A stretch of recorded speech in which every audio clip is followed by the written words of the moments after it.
Assalamualaikum warahmatullahi wabarakatuh. Perkenalkan, saya Nur Anissa Widya dengan NIM 230906502032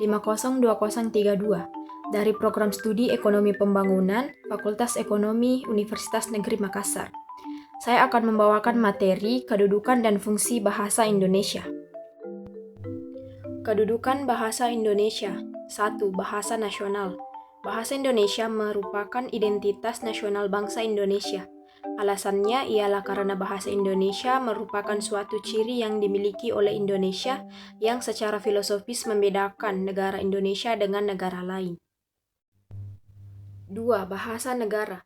Bahasa Indonesia dinyatakan kedudukannya sebagai bahasa negara pada tanggal 18 Agustus 1945 karena pada saat itu Undang-Undang Dasar 1945 disahkan sebagai Undang-Undang Dasar Negara Republik Indonesia.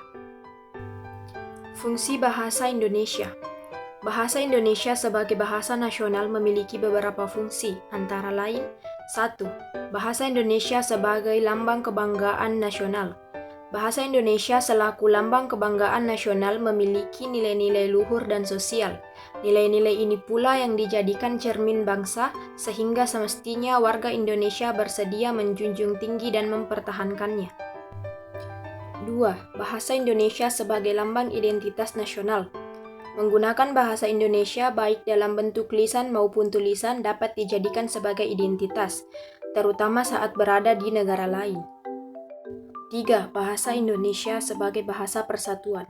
Sejarah bahasa Indonesia memang cukup panjang dan dalam salah satu fase, bahasa Indonesia ini digunakan sebagai pemersatu bangsa. Bahkan fungsi ini masih dijalankan sampai sekarang mengingat Indonesia dikenal sebagai salah satu negara multikultural. 4. Sebagai alat penghubung antar budaya. Masih berkaitan dengan poin sebelumnya, bahasa Indonesia mampu meleburkan perbedaan di berbagai daerah. Bahasa Indonesia memudahkan banyak pihak untuk berkomunikasi, entah dari sektor warga di pedesaan hingga yang tertinggi di pemerintahan. Kedudukan bahasa Indonesia sebagai bahasa negara memiliki fungsi yaitu 1. Sebagai alat interaksi di kehidupan sehari-hari. Tak bisa dipungkiri bila manusia adalah makhluk sosial dan berkomunikasi adalah bentuk yang digunakan untuk mempertahankan relasi tersebut. Dalam kehidupan sehari-hari, termasuk di Indonesia, bahasa jadi media dengan peran penting. 2. Menciptakan karya-karya sastra yang berkualitas. Selain erat dengan komunikasi, bahasa Indonesia juga tak bisa lepas dengan dunia sastra. Sudah ada banyak sastrawan yang lahir sepanjang perkembangan bahasa Indonesia dan dianggap sebagai tokoh penting berkat kontribusinya. 3. Membantu mempelajari bahasa-bahasa kuno. Mempelajari bahasa-bahasa kuno tak hanya membantu mengetahui kehidupan di masa lampau, tetapi juga mengetahui akar budaya yang mungkin mempengaruhi kultur masa kini. 4. Sebagai pengembangan kebudayaan, ilmu dan teknologi.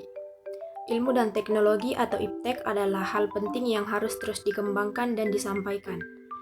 Dalam hal ini, bahasa jelas jadi alat krusial yang akan membantu penyaluran ilmu pengetahuan. Kesimpulannya yaitu, bahasa Indonesia memiliki peran kunci sebagai lambang kebanggaan dan identitas nasional Indonesia. Sebagai bahasa resmi, ia digunakan dalam berbagai aspek kehidupan, termasuk pendidikan, komunikasi nasional, dan pengembangan kebudayaan serta ilmu pengetahuan.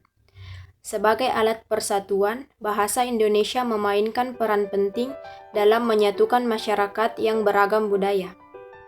Itulah tadi pemaparan materi mengenai kedudukan dan fungsi bahasa Indonesia. Sekian dari saya. Assalamualaikum warahmatullahi wabarakatuh.